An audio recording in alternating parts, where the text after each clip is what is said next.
that in a week leading up to a Super Bowl, even if you're not in the host city, but Philly has picked a win, how much security or how much DEA, how many people load up the streets and everything, how many people are watched just for security reasons. You know, if should the Eagles win, then, you know, these streets will be like packed for first the initial celebration and then a parade should they win. I'm hoping it's not going to be a huge letdown because everyone seems like really confident about this particular oh, leopard doesn't change his spots here, Five Below.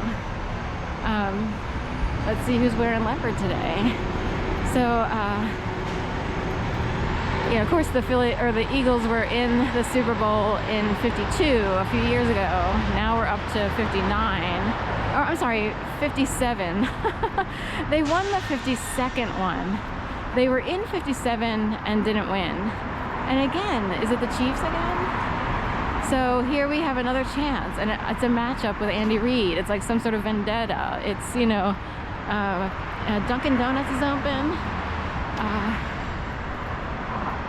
Right, and then turn around. Philly Dunkin' all the time. It doesn't say donuts though. Go back this way. I have it here. Head to the Belfry. So I know, authentic. That's hilarious. You know, it's really so fake in general. But we'll go this way. Hangry Help, Snack Run, Cheap Eats, Hangry Joe's as a food place.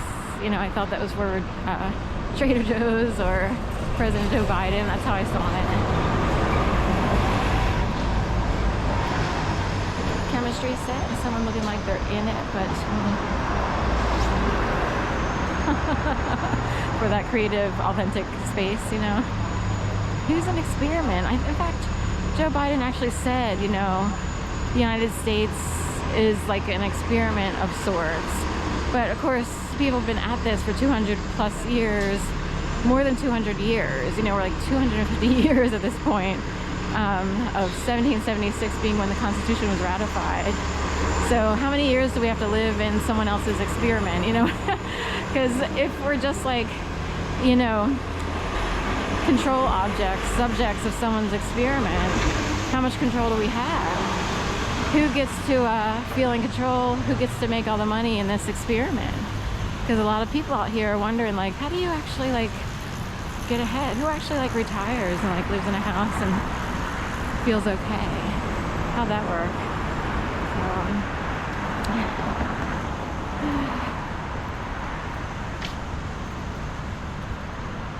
And not worry about money and stuff like that. Last month did. So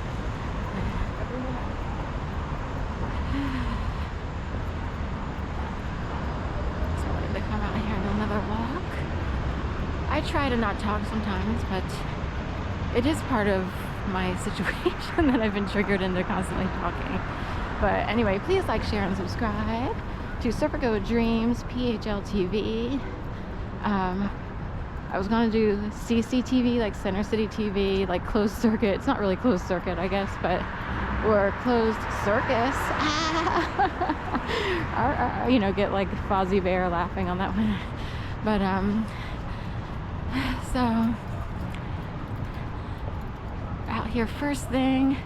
I do need to pick up some water at some point later. I think I could make it through another day. Technically, I'm trying to figure out how I want to operate in terms of running to the grocery store.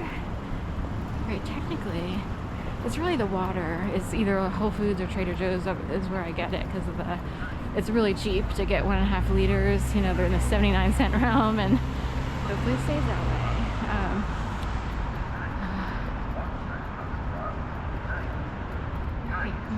One side is on the cross, 9.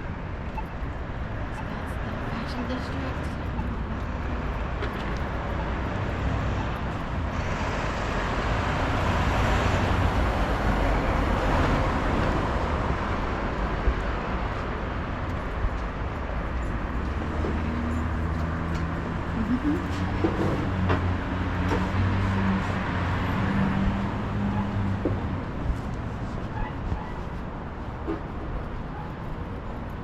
So part of the reason I'm coming out super early is there's hardly anyone around in that way.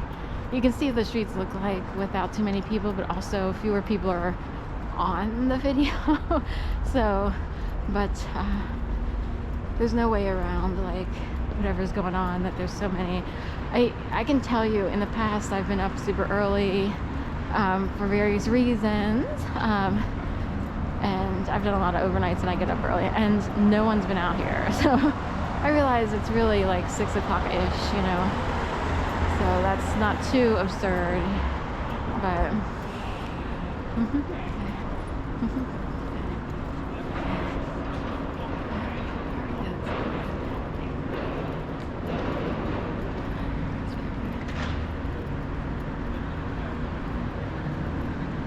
So I was just thinking of someone named Dave Marvel who lives in Palm Springs now. He's an artist for the LGBT community.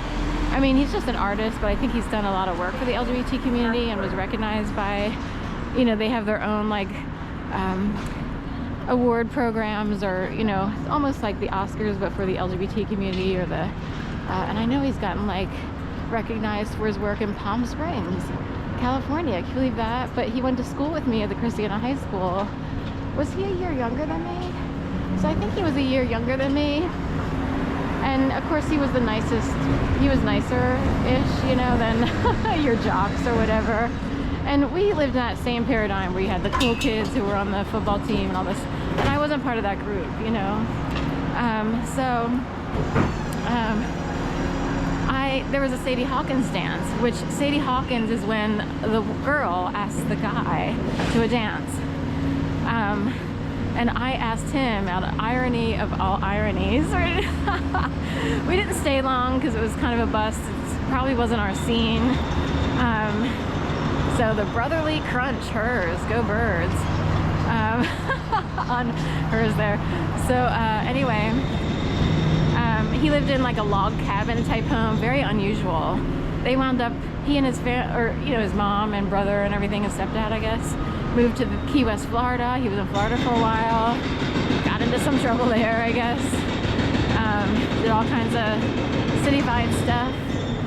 He said he wound up, you know, having a little stint in jail. I don't know if it was alcohol related or what, but he said it actually worked because he wound up having to go to AA meetings, and through AA meetings he actually got a job as a makeup artist on Community. That's what he said, which is why he was in California. Community, the sitcom from ages ago with Op-Ed or whatever, Abdel or whatever his name was, and the guy, the lawyer who had to go back to school to learn things the old-fashioned way or whatever. And some people know what that means. To really learn law, not sort of be fed and scoop by. So anyway,